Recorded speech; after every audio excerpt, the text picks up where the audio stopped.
MSMEs को मेरा इतना ही एडवाइस है कि ये कौन सा भी बिजनेस है, वो बिजनेस छोटा या बड़ा नहीं रहता है। उसके लिए आपको डेडिकेशन चाहिए, उसको लेके आपको कंटिन्यूटी से काम करना चाहिए, कंसिस्टेंसी चाहिए। और ये सब रहेगा तो मुझे लगता है कि बिजनेस करना कुछ बहुत बड़ी मुश्किल चीज़ है, ऐसा नहीं है। एक पर्टिकुलर फ्रेम रहता है लोगों का, लोग बहुत खुद को रिस्ट्रिक्ट करते हैं बिजनेस करते वक्त। तो मुझे ऐसा लगता है कि रिस्ट्रिक्शन नहीं रहना चाहिए। लोगों का सपना बहुत छोटा रहता है और उतना ही काम करते हैं। तो मुझे ऐसा लगता है सपना बहुत बड़ा देखना चाहिए और उसके अकॉर्डिंगली काम करना चाहिए। Welcome to MSME talk. आज हम पहुंचे हैं डब्ल्यूटी इंफ्रा के ऑफिस में और मिलेंगे प्रसाद कुलकर्णी जी से। हम जानेंगे उनसे कैसे डब्ल्यूटी इंफ्रा वाटर ट्रीटमेंट के फील्ड में एक लीडिंग प्लेयर बन पाया, कैसे वो सस्टेनेबिलिटी और इन्वायरमेंटल डैमेज को कम करने का प्रयास कर रहे हैं अपने इस बिजनेस के द्वारा, कैसे एक सिंगल प्रोप्राइटरशिप से शुरू हुआ है बिजनेस आज 500 से भी ज्यादा टीम साइज का हो चुका है और उनके 500 से भी ज्यादा परिवारों का ध्यान रख रहा है। हम जानेंगे उनसे कैसे एक एमएसएमई बड़ा विजन लेकर एक बड़ा बिजनेस बना सकता है। चलिए मिलते हैं प्रसाद कुलकर्णी जी से।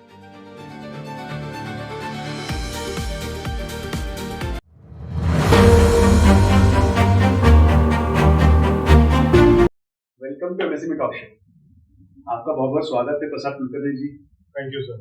First of all congratulations for building such a successful business. Water treatment के क्षेत्र में डब्ल्यूटी इंफ्रा को एक ब्रांड बनाने के लिए, तो जैसे आपको पता ही है, जो एमएसएमई टॉक शो है सिर्फ आपकी सक्सेस स्टोरीज के लिए है। हम चाहेंगे कि आपकी जो जर्नी है डब्ल्यूटी इंफ्रा की हम हमारे ऑडियंस के साथ शेयर कर पाए, वो भी आपसे कुछ सीख पाए। यस। तो सबसे पहले जानना चाहेंगे डब्ल्यूटी इंफ्रा की जर्नी के बारे में, कैसे शुरुआत हुई थी एंड कैसे आप यहाँ तक पहुंचे। सर आपका थैंक यू। ये आपने बहुत बड़ी एक अपॉर्चुनिटी और प्लेटफॉर्म क्रिएट करके दिया कि जो डब्ल्यूटी के बारे में मैं सोशल मीडिया या पब्लिक फोरम पे बोल सकता हूँ।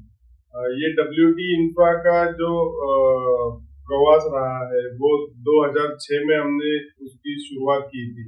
उस टाइम पे जस्ट डब्ल्यूटी इंफ्रा ये एक सर्विस ओरिएंटेड ऑर्गेनाइजेशन थी कि बहुत बड़े बड़े प्लेयर्स थे, वो बहुत बड़े लेवल के प्रोजेक्ट्स करते थे, लेकिन वो सर्विस और स्पेयर्स का बिजनेस नहीं कर पाते थे। तो वो पॉइंट ऑफ व्यू को लेके हम लोग डब्ल्यूटी इंफ्रा के ऊपर हम लोग काम कर रहे थे। एक बेसिकली सर्विस ओरिएंटेड ऑर्गेनाइजेशन थी। जस्ट हमने हमारा ये सेटअप 600 स्क्वायर फीट से शुरू किया था और आज 600 स्क्वायर फीट से लेके आज तकरीबन 2 लाख स्क्वायर फीट तक हम लोग काम कर रहे हैं। और बेसिकली सर्विस ओरिएंटेड ऑर्गेनाइजेशन से लेके आज एक ईपीसी कॉन्ट्रैक्टर कंपनी, ये लेवल तक हम लोग डब्ल्यूटी इंफ्रा का प्रवास लेके आए। So बेसिकली जानना चाहेंगे आपके सेक्टर के बारे में, एग्जैक्टली आप किन सेक्टर्स को क्या क्या सर्विसेज प्रोवाइड करते हैं। बेसिकली डब्ल्यूटी इंफ्रा ये जो हमारी कंपनी है, हम लोग water and waste water treatment का सोल्यूशन देते हैं। तो ये पर्टिकुलरली पावर सेक्टर है, शुगर सेक्टर है, इंडस्ट्रीज है, केमिकल सेक्टर है, जहाँ पे बॉयलर एप्लीकेशंस है, रियल इस्टेट में भी जहाँ पे रेसिडेंशियल सीवेज ट्रीटमेंट प्लांट है। और अभी एक सबसे बड़ा सेक्टर है जो गवर्नमेंट सेक्टर है, पीएसयूज है, गवर्नमेंट के कुछ ऑर्गेनाइजेशंस है, उनके साथ लेके बहुत बड़ा काम ये सेक्टर में होने जा रहा है।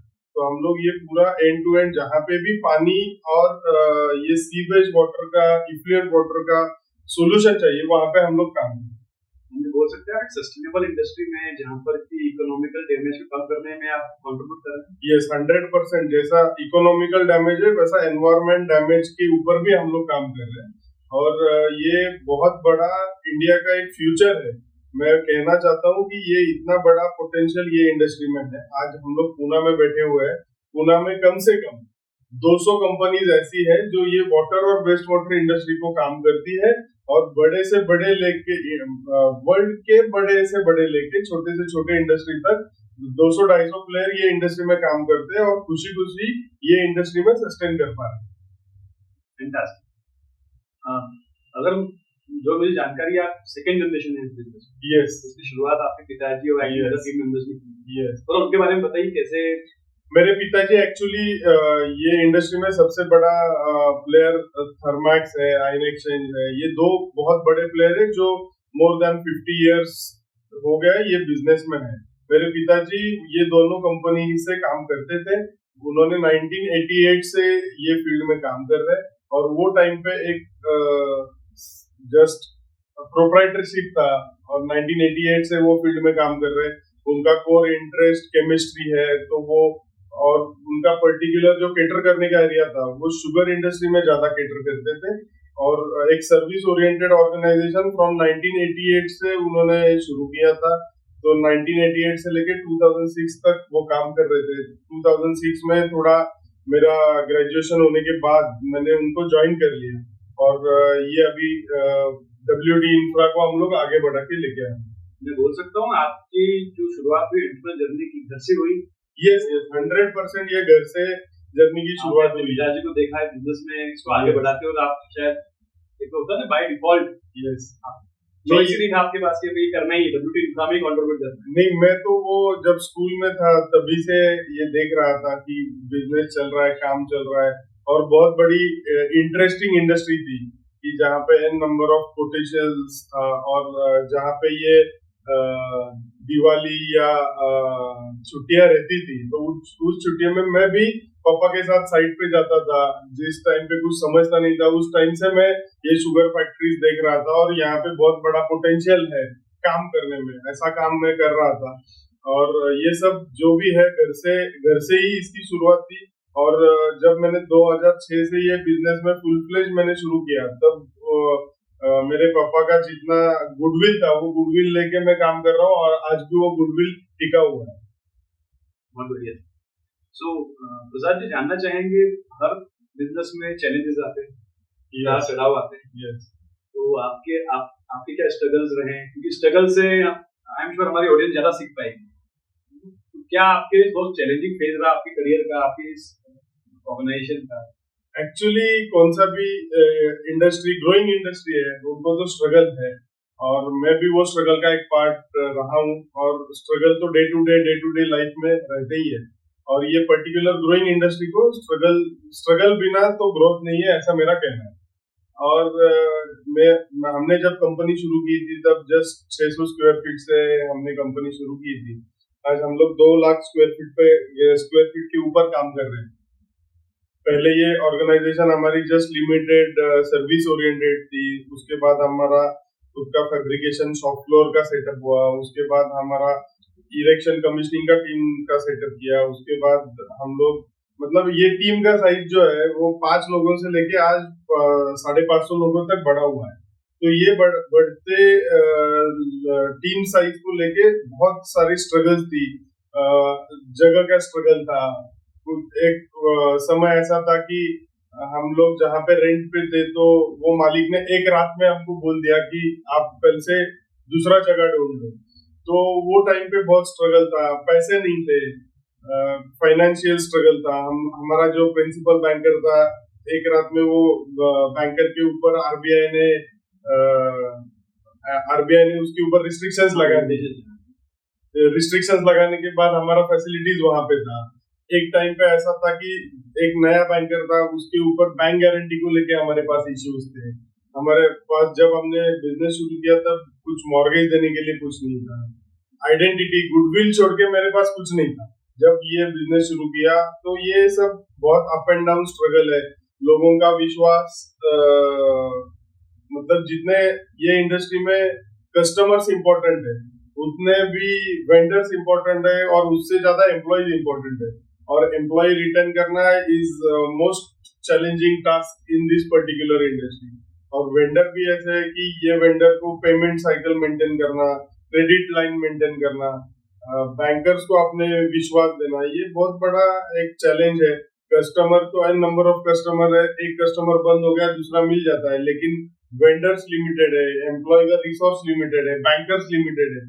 तो उनको मेंटेन करते करते बहुत चैलेंजिंग सिचुएशन रही थी और वो सभी सिचुएशन से ऊपर आके आज हम लोग ये स्टेज पे हैं। बहुत बधाई हो। जैसे मैंने पहले ही आपको कहा था कि आपने बहुत एक सक्सेसफुल बिजनेस बिल्ड किया है एंड सही बात है, 550 फैमिलीज का ध्यान रखना यस बहुत बड़ी बात है। तो आपने एक प्रोप्राइटरशिप, जो आपके पिताजी ने विजन रखा, आज तक आई थिंक 30 साल से ज्यादा हो चुका है बिजनेस में, और आप यहाँ तक आए, और आज जो भी स्ट्रगल्स आपने देखे, बैंकिंग के हो गए, फाइनेंशियल हो गए, पर आज अगर हम देखते हैं तो आपके पास सिंगल ऑर्डर ही 190 करोड़ का है, फॉलो कर रहा था आपको सोशल मीडिया पे, सो उसके लिए भी बहुत बहुत कॉन्ग्रेचुलेशन। सो मैं उसी पे आऊंगा कि आपके कुछ माइलस्टोन्स के बारे में जानना चाहेंगे। I am sure this is the latest one जो आपके पास अभी प्रोजेक्ट है, ये आपके एक माइलस्टोन है। हम लोग सर ये 192 करोड़ का एक बड़ा प्रोजेक्ट हमको पावर इंडस्ट्री से, गवर्नमेंट ऑफ इंडिया का है, पावर इंडस्ट्री से हमको मिला है। तो ऐसे बहुत बड़े बड़े माइलस्टोन्स ऐसे हैं कि वो WTE के करियर में टर्निंग पॉइंट बने हुए। हम लोग जस्ट 2006 में हमने शुरू किया था, तो उसके बाद एक पर्टिकुलर लेवल पे हम लोग काम कर रहे थे। उसके बाद एक टर्निंग पॉइंट आया जहां पे हमने वेस्ट वाटर के वर्टिकल में एंट्री की। वेस्ट वाटर वर्टिकल में एंट्री करने के बाद बहुत बड़ा बिजनेस पोटेंशियल शुगर इंडस्ट्री से और रियल एस्टेट इंडस्ट्री से मिला। उसके बाद बिजनेस बुकिंग और जैसा काम चल रहा था उसको लेके हमको ऐसा लगा कि हमारा खुद का इंफ्रास्ट्रक्चर फैसिलिटी, मैन्युफैक्चरिंग फैसिलिटी होना चाहिए। फिर उसके ऊपर हमने काम करना शुरू किया। तो 2010 में हमने हमारा खुद का फैसिलिटी शुरू किया, खुद का फैसिलिटी परचेज किया। उसके बाद हमने इलेक्ट्रिकल का खुद का फैसिलिटी परचेज किया। वो करने के बाद ऐसा एक सिचुएशन आया कि बहुत क्वांटम हो रहा है काम का, तो n नंबर ऑफ प्लेसेस हमको रेंटल लेने पड़े। तो उसके बाद एक ऐसी अपॉर्चुनिटी आई कि हमको ये अभी बहुत बड़ा प्लेस लेना पड़ेगा और वहां पे इस्टेब्लिश होना पड़ेगा, क्योंकि कस्टमर को और वेंडर को आपको अगर विश्वास दिलाना है तो खुद का एक इस्टेब्लिशमेंट इंफ्रास्ट्रक्चर बड़ा चाहिए। तो उस टाइम पे हम लोग चाकन में शिफ्ट हुए। वहां पे 40,000 स्क्वायर फीट का एक प्रॉपर्टी हमने परचेज किया, वहां पे कंस्ट्रक्शन किया। और पिंपरी चिंचवड से चाकन जाना ये उस टाइम पे बहुत चैलेंजिंग बात थी कि ये सब इतने लोगों को चाकन लेके जाना है, टू एंड फ्रो करना है, वहां पे इस्टेब्लिश होना है। तो वो एक टर्निंग पॉइंट था। और ऐसे करते करते जैसा हमारा बेंचमार्क बढ़ा, 2013 में एक ऐसा टर्निंग पॉइंट आ गया कि मतलब मुझे इंटरेस्ट नहीं था गवर्नमेंट में जाके काम करने का, क्योंकि ऐसा था कि प्राइवेट इंडस्ट्री को हम लोग केटर कर रहे थे, और प्राइवेट इंडस्ट्री का कोई बिजनेसमैन गवर्नमेंट स्टाइल को जाके गवर्नमेंट में जाएगा और बिजनेस डिमांड करेगा, किसी को फॉलो अप करेगा, हाँ, कोई ऑफिसर को जाके बोलेगा कि हमको बिजनेस दो और इतना फॉलो अप करेगा, ये तो मतलब मेरा एब्सोल्यूट इंटेंशन नहीं था। लेकिन एक टर्निंग पॉइंट ऐसा आया, अनफॉर्चुनेटली मुझे वहां पे जाना पड़ा, और फॉर्चुनेटली इतना बिजनेस मिला। वो 2013 से वो टर्निंग पॉइंट पे मैं काम कर रहा हूँ। वो मतलब लास्ट 12 साल से मैं गवर्नमेंट बिजनेस केटर कर रहा हूँ। वो एक टर्निंग पॉइंट की वजह से कि जहाँ पे मुझे जाने का मन नहीं था और वहां पे मैं गया और मुझे वो बिजनेस मिला, और मैं भी 12 साल से गवर्नमेंट सेक्टर में काम कर रहा हूँ। तो बहुत प्रामाणिकता से, बहुत डेडिकेशन से मैंने वो काम किया, और वो इंटायर गवर्नमेंट के स्ट्रक्चर को समझ में आ गया कि ये कंपनी काम करने वाली कंपनी है, एक ग्रोइंग कंपनी है। तो वो भी ऑफिसर्स ने बहुत बड़े बड़े प्लेटफॉर्म्स हमको दे दिए, और हमने भी अच्छा परफॉर्म करके दिखा दिया। उसके बाद एक कंपनी को लेके एक प्रोप्राइटरशिप या पार्टनरशिप कंपनी को एक लिमिटेशंस रहती है। तो हमको वो टर्निंग पॉइंट था कि प्राइवेट लिमिटेड बनाना चाहिए। तो फिर वो प्राइवेट लिमिटेड का फॉर्मेशन किया, एक बैंकर्स को विश्वास दिलाना था। तो इतने बड़े, जैसा टर्नओवर या ऑर्डर बुकिंग का ग्रोथ था, एग्जीक्यूशन का ग्रोथ था, वैसा भी फाइनेंशियल और कंपनी एस्टेब्लिशमेंट को लेके एक बहुत बड़ा स्टेप उठाना था। उस टाइम पे भी हमारा पूरा एंटायर WT का टीम हमारे साथ था, हमारे जोशी सर साथ में थे, डायरेक्टर्स WT के साथ में थे, और उनको एक विश्वास था कि हम लोग जो रास्ते से जा रहे हैं वो रास्ते से हमको 100% सक्सेस मिलेगा।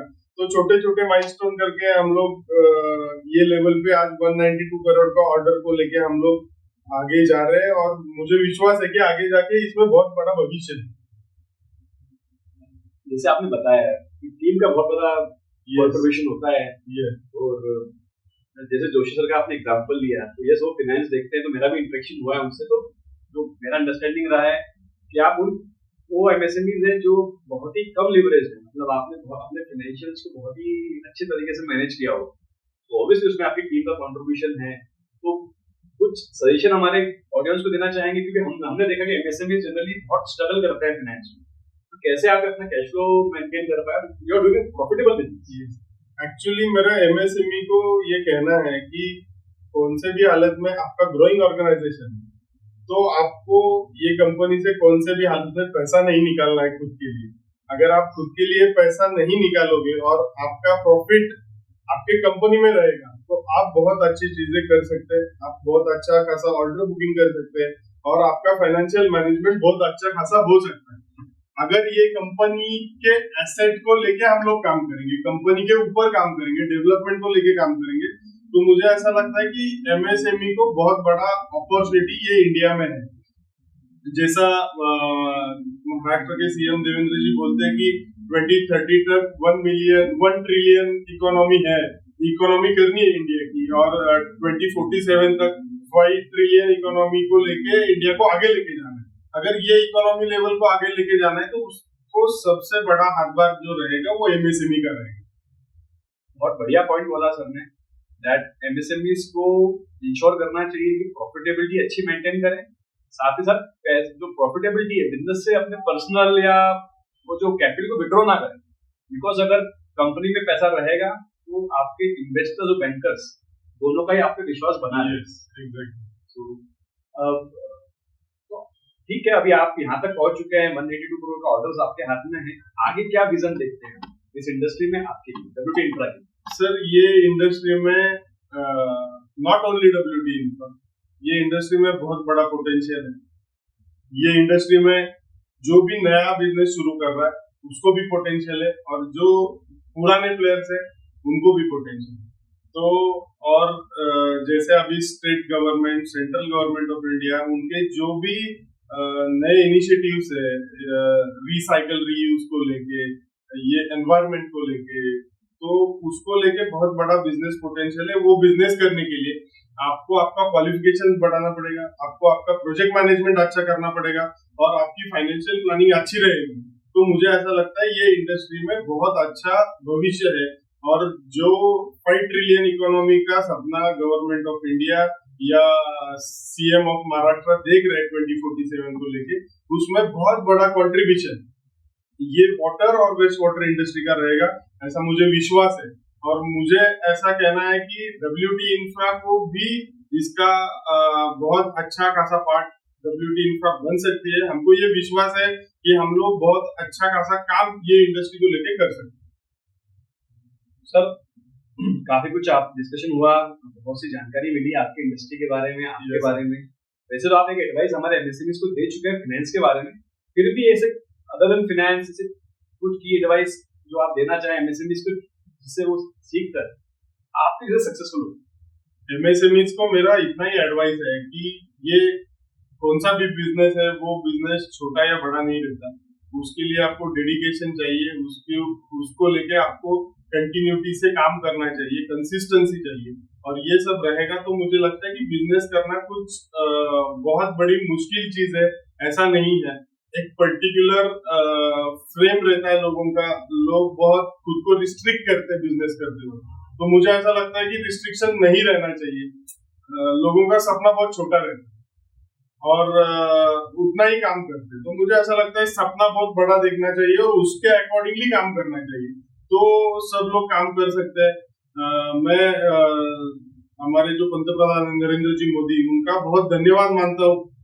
लास्ट 10-11 साल से जो एमएसएमई या ओवरऑल इंडस्ट्री को जो एक विश्वास मिला है, जस्ट अभी जीएसटी का रिलैक्सेशन हुआ है, ये एक सिंगल बहुत बड़ा स्टेप इंडस्ट्री के लिए था कि ये जीएसटी इम्प्लीमेंटेशन। पहले ऐसा था कि वैट था, एक्साइज था, नंबर ऑफ टैक्सेशन थे, लेकिन वो टैक्सेशन से क्या होता था कि बहुत बड़ा बर्डन इंडस्ट्री के ऊपर था, एन नंबर ऑफ कंप्लायंसेस थे, उसमें से टैक्स का चोरी होता था। लेकिन अभी ये जीएसटी का इम्प्लीमेंटेशन जितना एक्यूरेट लेवल पे सिंप्लीफिकेशन हो रहा है, तो उसको लेके इंडस्ट्री को बहुत बड़ा कॉन्फिडेंस बिल्ड हो रहा है, और जो टैक्स चोरी करने वाली इंडस्ट्रीज है या एजेंसीज है, वो ऑटोमेटिकली इसमें से साइफन आउट हो।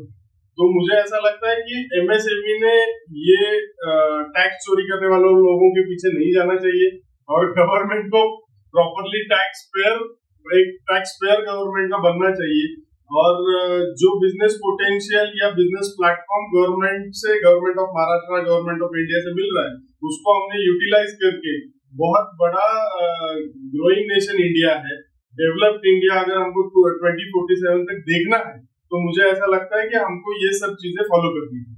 तो जैसे राइटली आपने कहा, एमएसएमई पे जो एडवाइस है प्रसाद जी का, dream big, achieve big and do ethical and compliance based business. Compliance पूरा कीजिए और आगे बढ़िए। Yes, thank you Prasad ji for joining our talk show. Thank you, I am sir. Sure काफी कुछ सीखने को मिलेगा हमें और हमारे ऑडियंस को। Yes sir, thank you.